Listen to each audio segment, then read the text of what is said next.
FBI recently raided the Springfield home of the former owner of the Willamette Music Festival, and now on KEZI 9 News at 6, we'll show you how much her former business partners are accusing her of stealing.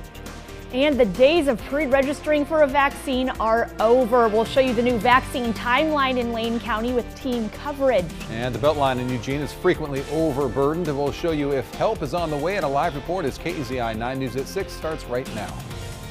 Live, local, late breaking.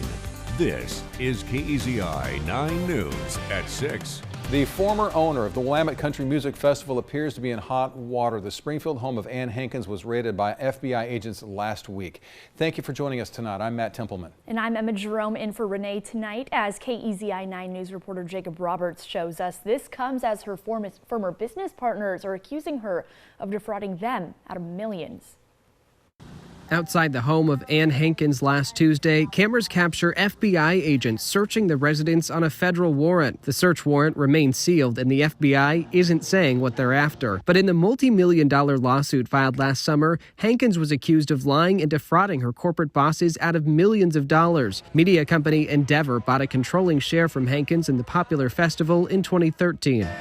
Keeping her on the payroll to run it. But it wasn't until years later, after the company bought the remaining shares in 2018, that they learned Hankins had a conviction for bank fraud from 2001. We have access. A fact she allegedly denied during the purchase process. Endeavor quickly began a review and started finding other problems. The company claims between 2016 and 2018, Hankins took out more than $8 million in loans without their permission or knowledge. They also accuse her of siphoning off money from ticket revenue to line both her and her family members' pockets. And to cover her tracks, the company claims Hankins doctored bank statements and falsified financial reports to avoid suspicion and make the company look more profitable than it was. The scheme allegedly boiled over when Linn County officials learned of her criminal history and booted the festival from Brownsville. For some vendors at the 2018 event, it took a year and a half to get the money they were owed. In this lawsuit, Endeavor is seeking $12 million, claiming they were left to pick up the pieces after Hankins' schemes unraveled. Earlier this month, the judge dismissed the lawsuit against Hankins, saying it should be arbitrated in California, where Endeavor is based. When we reached Hankins by phone, she said the dismissal speaks for itself, but declined to comment about why federal agents were seen searching her home. In Eugene, Jacob Roberts, KEZI 9 News. Lane County Public Health will soon make a major change to how you schedule a COVID-19 vaccination appointment. KEZI 9 News reporter Kennedy Dendy, who is live in downtown Eugene, breaks down what you need to know about getting your shot. Kennedy. Matt, Emma, it's been a waiting game for a lot of people. Before, you had to pre-register and then wait until the county would tell you that you're eligible. From there, you'd wait again for another email saying that you can sign up for your vaccine appointment. But in just a few days, that's all going to change. Now the county says that when you know you're eligible, you'll go directly to the Lane County website to sign up for your appointment. This will go into effect sometime this week. So why is the process changing? Health officials say they're easing up on the controls because the doses coming into the county is growing every week. They hope the new system will get more people vaccinated sooner and also give people some flexibility in setting their appointments. No, it's really hard for me to second guess the people that are in charge. I appreciate that we just have a limited number of vaccine and a huge number of people that want the vaccine. So I'm willing to wait in line for my turn. He says the key is to stay calm but also patient when it comes to the moving parts because your turn will come. And we will let you know when that link to sign up for your vaccine appointment will be made available on Lane County's website. But again, before you do anything, you have to be eligible. Reporting live in Eugene, Kennedy Dendy, KEZI 9 News. Kennedy, thank you. Lane County will now start vaccinating Phase 1B, Group 6, a week ahead of the original plan. Yeah, we continue our team coverage with KEZI 9 News reporter Connor McCarthy to tell us who is now eligible.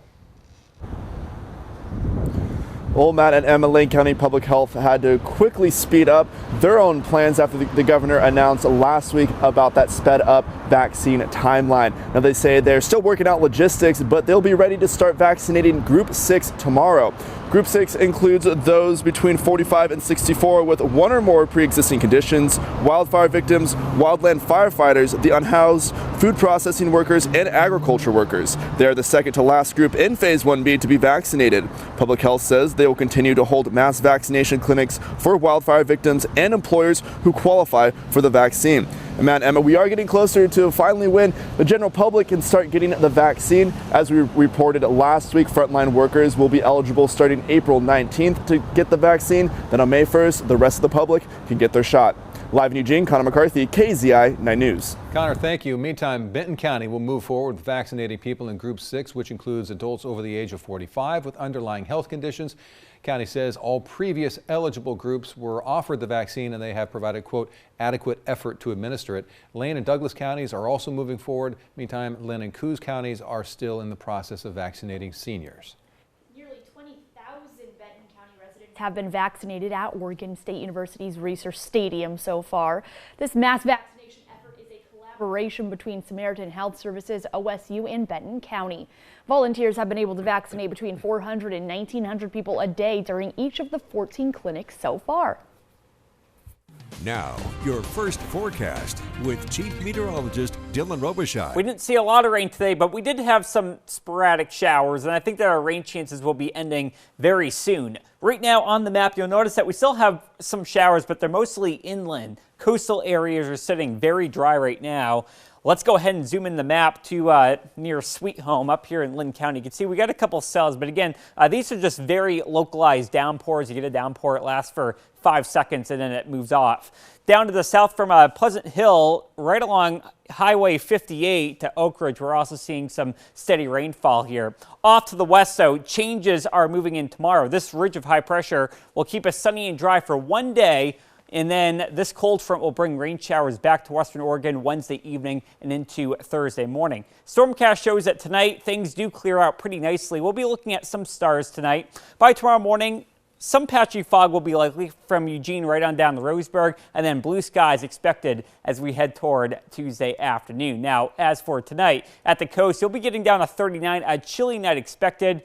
A great day to get outside tomorrow. Then by Wednesday, the first half of the day will be dry. The second half of the day, we'll be looking at rain chances. How about the Valley? 34 tonight, a chilly night. Tomorrow, mid-50s, and then mid-50s again here on Wednesday.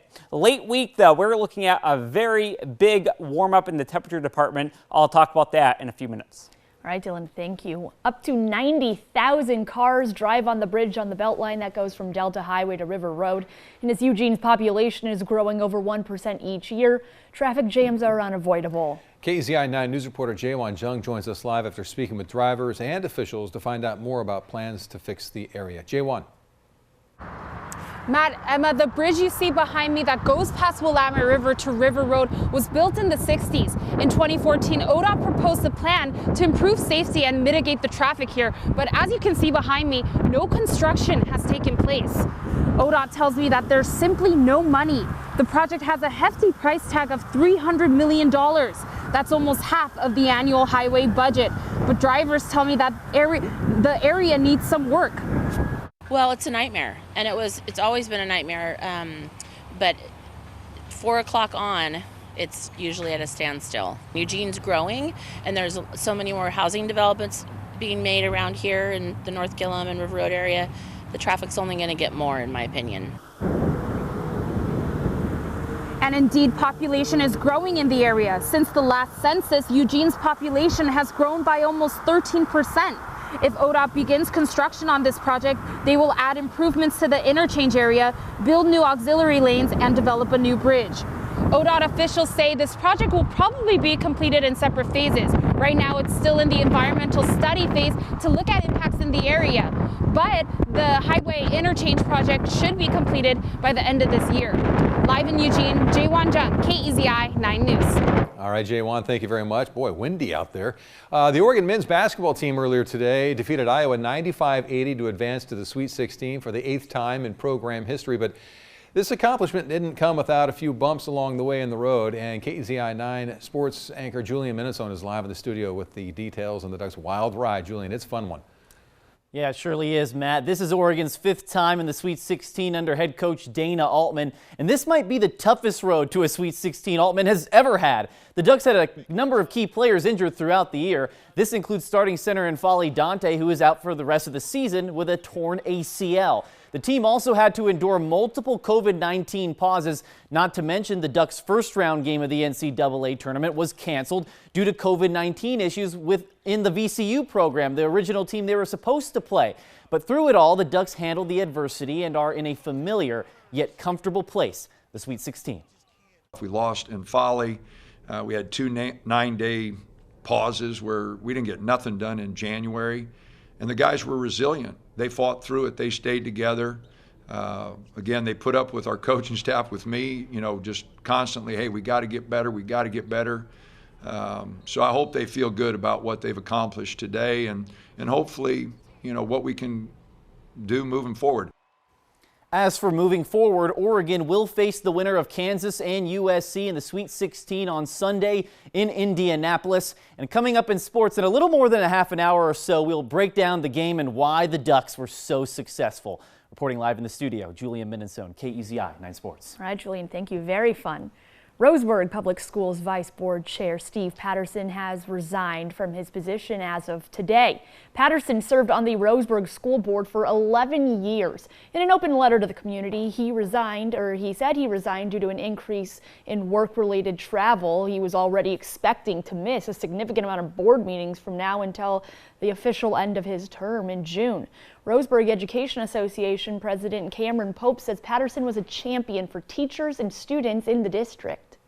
He just has always put us in the center of his thoughts when he's making decisions, and he's one of those that's going to be missed because he really does have educators in mind.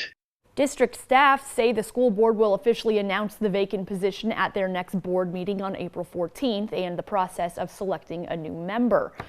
A candidate for the vacant position will be selected in May in Douglas County's special district election. Coronavirus cases surged in Western Oregon at the end of last week, but thankfully cases were back to normal today. Benton and Coos counties both have 8 new cases, 13 new cases in Douglas County, 16 in Lane, and then 4 new cases in Linn County. And here are the latest percentages of people by county who have received at least a vaccine dose in our viewing area so far. Benton County is at 26% now. Lane County is up to 23%. Linn is up to 19%. Coos stays at 20%, and Douglas County has vaccinated 18% of its population. Students at Oregon State University and the University of Oregon have filed separate lawsuits seeking repayment of tuition and fees during campus closures during the pandemic. The lawsuits are being heard in the Oregon Circuit Court. The case accuses the universities of breach of contract and unjust enrichment. They claim that both universities barred students from accessing in-person learning in campus facilities while still collecting those fees and tuition. And in a letter to OSU Board of Trustees, the Louisiana State University Board of Supervisors says F. King Alexander was offered 2 opportunities to be interviewed as part of Hush Blackwell's internal investigation. This comes a day before the Board of Trustees is set to meet on the subject of Alexander. The agenda says the board may hold executive sessions to evaluate President's performance and consider taking disciplinary action against him. The public portion of the meeting will start at 8:30 a.m. and will be virtual. At their last meeting, the trustees placed Alexander on probation. Health officials are changing the guidelines on how far children must be from each other. We have those details at 6:30. But first, more on Measure 11, a bill that would radically change how crimes are prosecuted in Oregon. That's after the break.